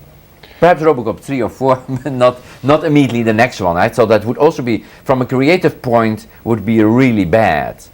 Because it's just, it's repeating yourself, isn't it? Absolutely. Now, with this picture, we'll go back to Total Recall now. The producers, the studio, handed you a rather large budget. Now, the numbers are being bantered around between 50 and 60 million, but yeah, the picture looks expensive. What? The picture looks very expensive and rich. Right. Your take on the future, how did you decide what the future was going to in fact look like, and where did you draw from? There are 2 elements, in fact. We were forced by the production company to work in Mexico City. I want to shoot a movie mostly for the 2 parts in the movie. There's the Earth part and the planet Mars part. And I wanted to shoot the Earth part in Houston. They shot, in fact, Robocop 2 now in Houston. And somehow, for financial reasons, we had to go to Mexico City. And there, Mexico City is not a futuristic city like Houston, but I found a style of architecture there called New Brutalism, which is extremely kind of futuristic, very bold, strong, concrete stuff in a kind of an Aztec style that looks different. And so we just stumbled on that, and there are several buildings like that, and we said, okay, everything what in this film is Earth will be these kind of buildings, so that would be the style. And for the Martian part, we inspired ourselves on the drawings of NASA. NASA is preparing, of course, settlements on the Moon and Mars, and they have a certain vision how to do that, and somehow we picked out these things that looked the most appropriate for the movie and extrapolated that, made them bigger and different, but it was based, I mean, the situation on Mars, there's no atmosphere, so there is dangerous radiation. So you cannot build on the surface. So we built in the canyons. And all the houses and the hotels and everything are hanging on the canyon walls. Which is, in fact, one of the plans that NASA has to protect the astronauts from radiation. That's interesting. It's almost like science fact then. It is a bit, yeah. Now, as far as the gadgets and all that stuff, the hardware was concerned, who conceptualized a lot of that? You mean the mutants and stuff? That's the mutants and some of the gadgets in the video, this and... Some of them, well, it's all special effects, of course, but some of them were really precisely in the script. This new trick where you can change your fingernails with a touch in a different color. It's kind of cute. That was just written in the script. Then, of course, you have to find a way to do that. That's the people of the special effect people giving you these answers and doing that for you. And then these mutants, people growing out of each other, that was done by Rob Bottin. I mean, the people that they give you really a lot of ideas. They give you even parts of the plot. For example, the gag in the middle where Arnold is inside somebody else was mostly invented, even as a story point, by Rob Bottin. Describe your acting. I'm going to call it acting, but your directing technique. You're very animated director, aren't you? How would you describe yourself? Well, I'm really in the middle of the people. I mean, when there is something happening, I'm there. I mean, I fight with them to show what should be done. If necessary, I kiss them. I'll throw them on the ground, fall on the ground myself. When there's a scene in the mud, I will be in the mud together with the actors. I want to be there because I feel if you're there, they will perform better. So I'm physically very involved, and I like actors. And I understand what they're going through, even if it's very unpleasant. I'll always ask, I will never ask an actor to do something dangerous, what I'm afraid of myself. But if I can do it myself, I'll try to convince them to do it too. For example, you have these bullet hits that you have nowadays on somebody's head, and you have a little explosion on your forehead. It looks like you got a bullet gets into your head, which is used in the film. It's not new, but actors, of course, are a little bit hesitant, so I put it on my own head and say, blow it up, and they say, okay, this is it. But that convinces them immediately because they see there is no danger, that I'm not frightened, and whatever I was. Maybe you should become an actor. What? Maybe you should become an actor. No, not at all. I don't feel, I mean, my acting is never acting. My acting is giving information, but not really. I have not the ability to go inside the character. That's what acting is. You go inside and then you build up. I'm only on the outside. Great. They're giving me the wrap sign. It was a pleasant chatting with you. Good. Best of luck. Thank you very much. Bobby, 8 minutes. I'll give you a 3, 2, 1. All right. And 30-second wrap. You've told the cameraman what you need, right? Yes, they know. Speeding. Okay. Well, Paul, I was just reminiscing with you a little bit because you shot Robocop in Dallas. Absolutely. And I was on location with you down there. Right. But you were extremely busy that day, so I tried to stay out of your way and out of your shot. I think I have the feeling that I'm always extremely busy when I'm shooting. Well, that's what a director is supposed to do. Yeah, right. Yes. Right. I must tell you, right off the bat, I really think Total Recall will be the blockbuster of the season because there's nothing else like it. Yeah, it's a different movie. I think so too. I hope that's the blockbuster of the movie, as you say. But I mean, I think it's a movie that will surprise people. First of all, it will surprise a lot of people that the scope of this Arnold movie is so much wider than an Arnold movie. Yes. Yes. It's not just an Arnold movie, or another Arnold movie. It's something. It's the science fiction level of the movie, the adventure level, etc. I think makes it to what the poster in fact says. It's a trip. It's a trip of your life, and I think it feels a little bit like that. I hope, at least that was the intention. The filmmaking in Total Recall just blew me away. The special effects are just incredible. I don't know that I've ever seen anything like it. Well, thank you. How would you compare the special effects in this with Robocop as far as number, cost, scope, new ground broken, that kind of thing? Well, I think the special effects, you compare it to Robocop 1, of course, yes. Yeah, because in Robocop 2, which is will be released shortly, is I don't know about that, but the special effects in Total Recall are much more important than they were in Robocop. Robocop had a limited amount of special effects, I thought. Mostly with this other robot, Ad-209, the other big robot that he fights during the movie, which was of course one special effect thing. But that was all. For the rest, there was not, like in Total Recall, where you have special effect on so many levels. You have it on the level of the mutants and the people that are growing out of other people, which is really strange, I think. You have it on the fact that you are on the planet Mars, and I think that you believe that you are on the planet Mars because you see it, you're really there. You have it on so many different levels, and for me it was, I mean, I felt as a much more complicated special effect movie than Robocop. Of course, the money is of course also much higher. How much of the budget was for special effects? I would say about 20% of the money is special effects.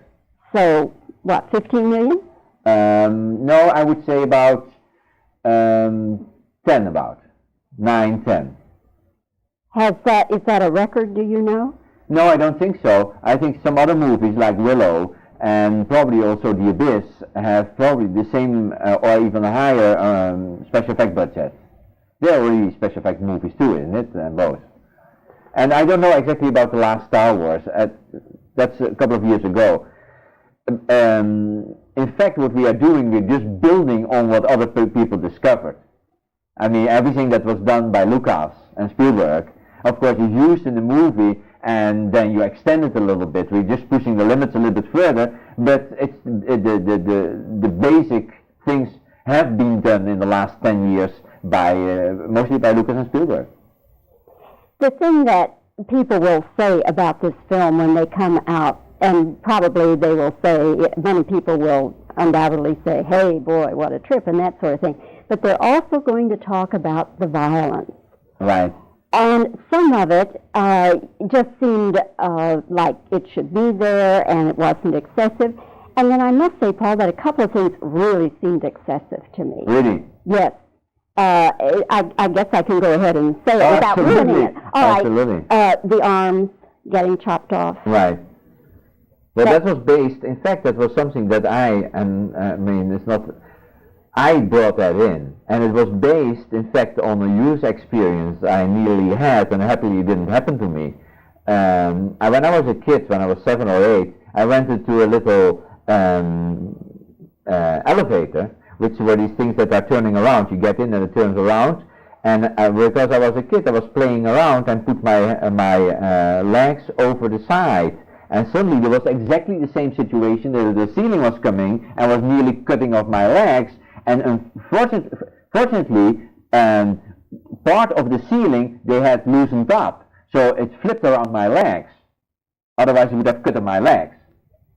And I think that was such a terrifying experience. And then nothing happened. Of course, I was saved, or whatever you want to call it.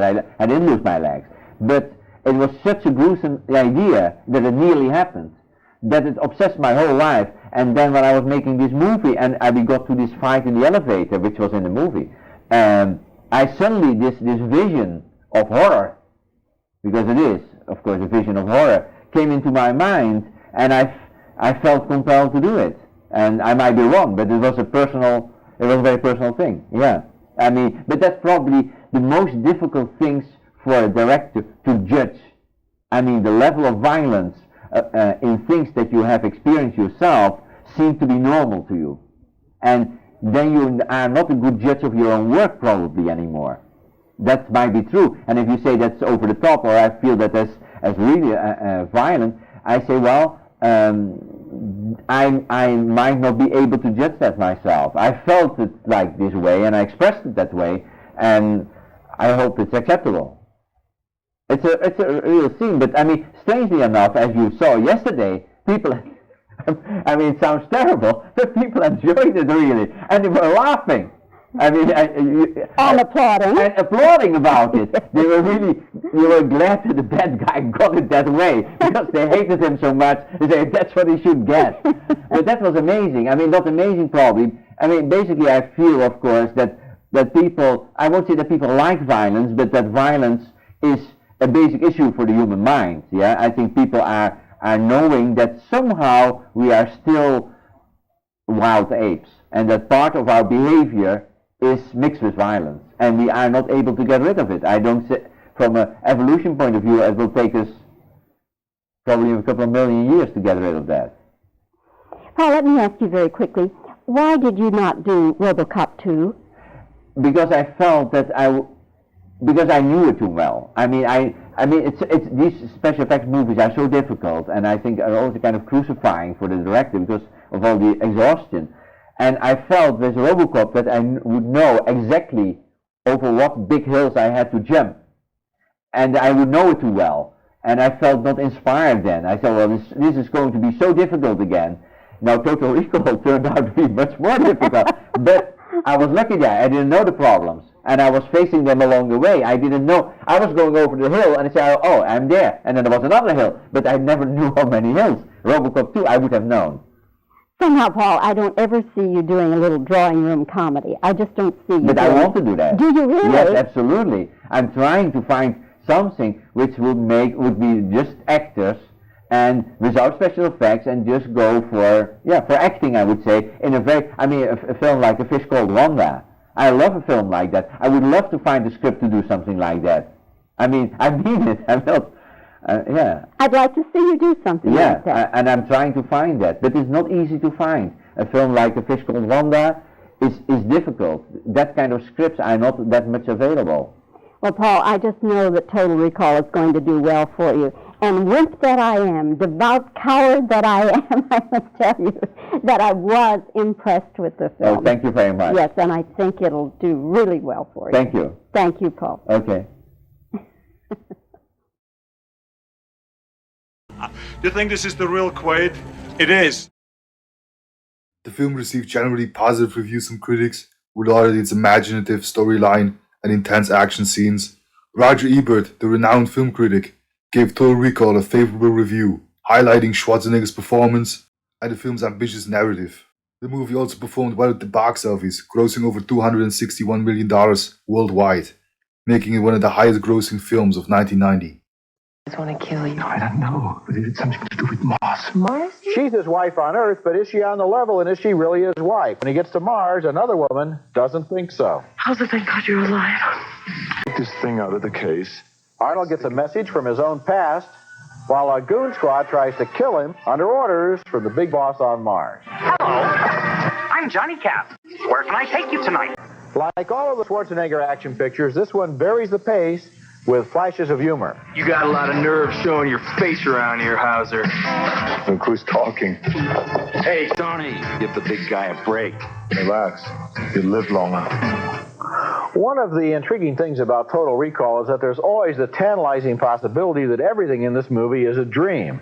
At one point, in fact, the doctor even seems to walk into Schwarzenegger's life and try to talk him out of his delusions, but are they delusions, or has this construction worker from Earth really been thrown into a revolutionary war on Mars? Is he a guy imagining things, or is he really a spy with a beautiful girlfriend? Total Recall is one of the most ambitious and offbeat science fiction movies in a long time, and Schwarzenegger's performance is an important part of the impact because he's not a Superman here, even though he does fight like one. He's a confused man who tries to handle a dangerous situation without knowing what's real and what's not, or what side he's really on. I liked it. I liked the first hour a lot. The picture starts out and has some really fabulous special effects.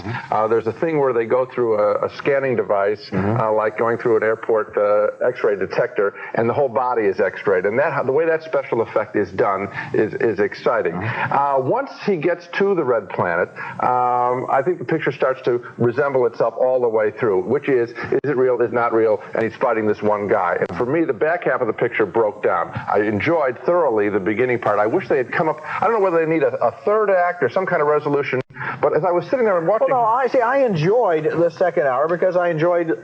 Suddenly we got all these other supporting characters. For example, everyone in that last resort bar, you know, the sex bar. Turns out that all of the prostitutes and bartenders are actually members of the Revolutionary Underground. And I also loved the look of the space station on Mars and the planet outside, although I must confess I was distracted several times by whatever rudimentary knowledge of science that I have, all of which was totally contradicted by this film. I mean, if you go in there and try to figure out what the scientific problems are with the plot, they're enormous. Well, I think, would you agree that the setup of the picture is more interesting than the payoff? No, I wouldn't. The payoff, it doesn't really, you don't even know at the end, and we shouldn't give it, you don't know what the reality is at the end, and I don't think it really matters. In other words, you don't know at the end if it's real or not? The way he said... But then in that case, the implication is there, even though I won't give it away. What I'm saying the implication it doesn't make any difference which way they flipped it. It really wouldn't make any difference, and that's, I think, the weakness of the last half of the picture. I don't think many people would complain about that. All right, well, we'll see. Our next film is called Strapless, a drama about two very different sisters who wind up strapless without support. Get your ass to Mars.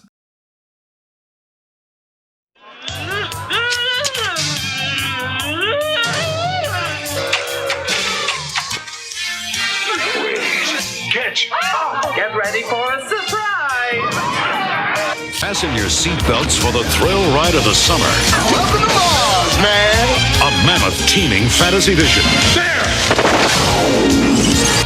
A smash hit. A white-knuckle, non-stop new-wave chase. It moves from the first frame to the last frame. You never sit still. Just moving. Adventure after adventure, action after action, thrill after thrill. Loaded with equal parts of action, effects, and wit. Full of furious fun. He got a hologram! A gut-cruncher on the grand scale. Please fasten your seatbelt. As Carolco Home Video, exclusively distributed by Live Home Video, brings you the hottest star of the decade.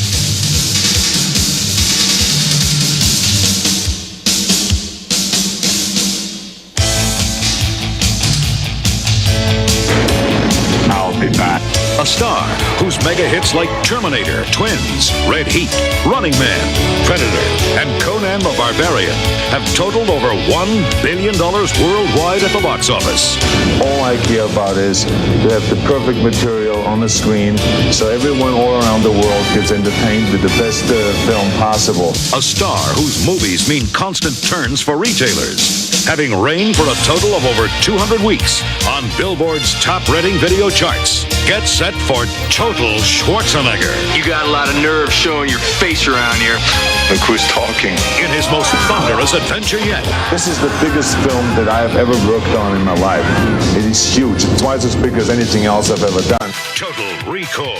They erased your identity and implanted a new one.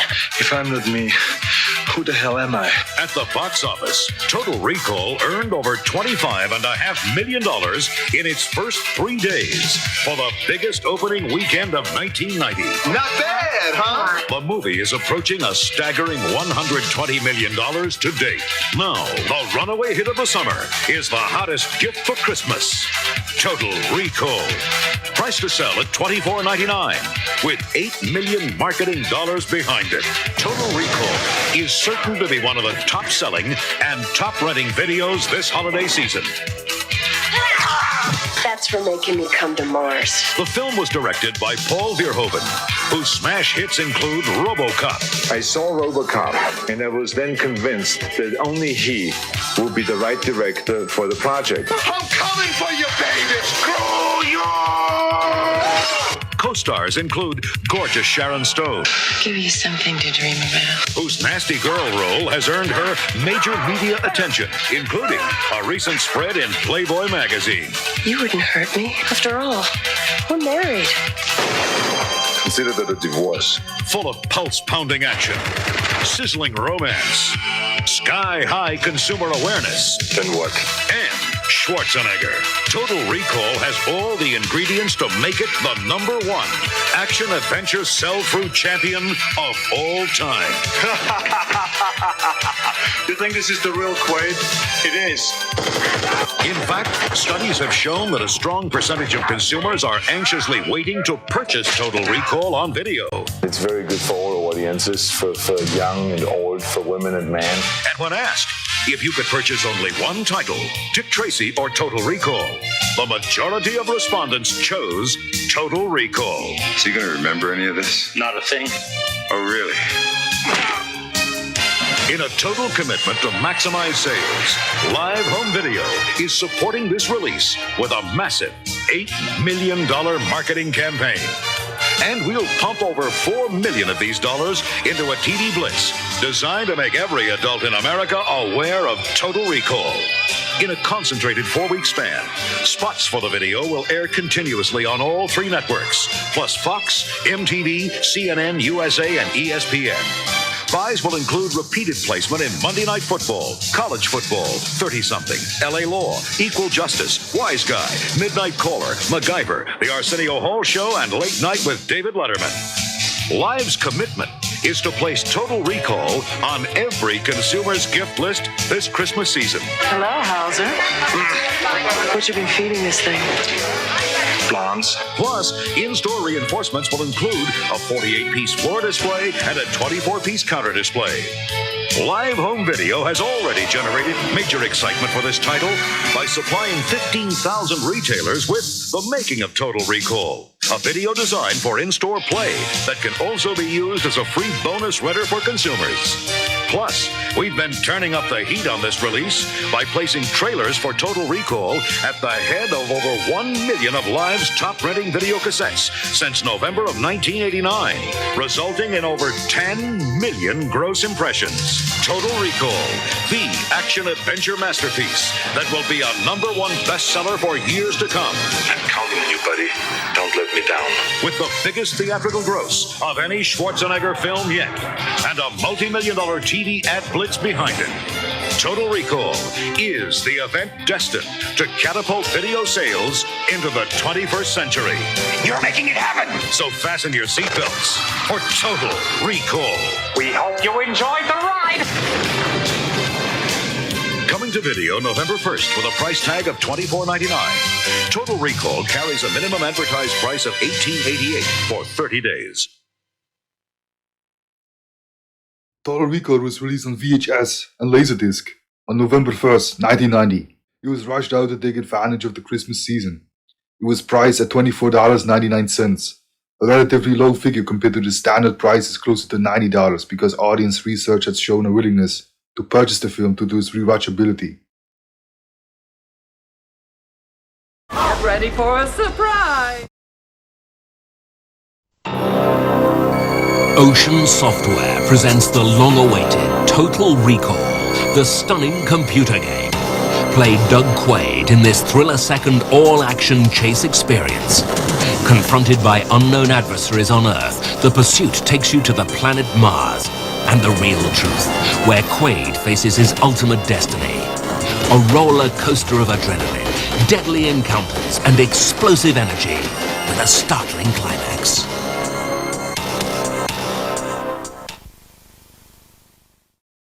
Total Recall, an action platformer video game, was released for Commodore 64, Amstrad CPC, and Nintendo Entertainment System, an Amiga, and Atari ST computers.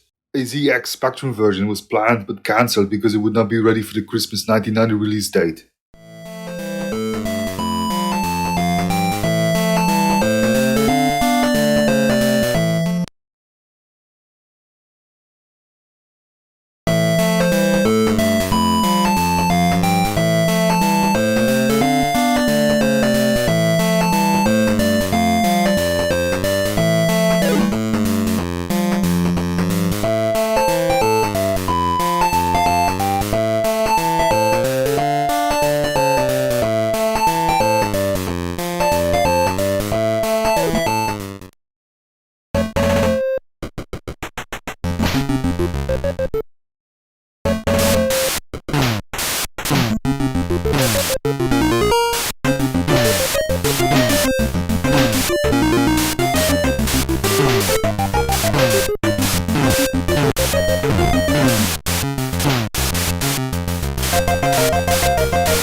just been erased.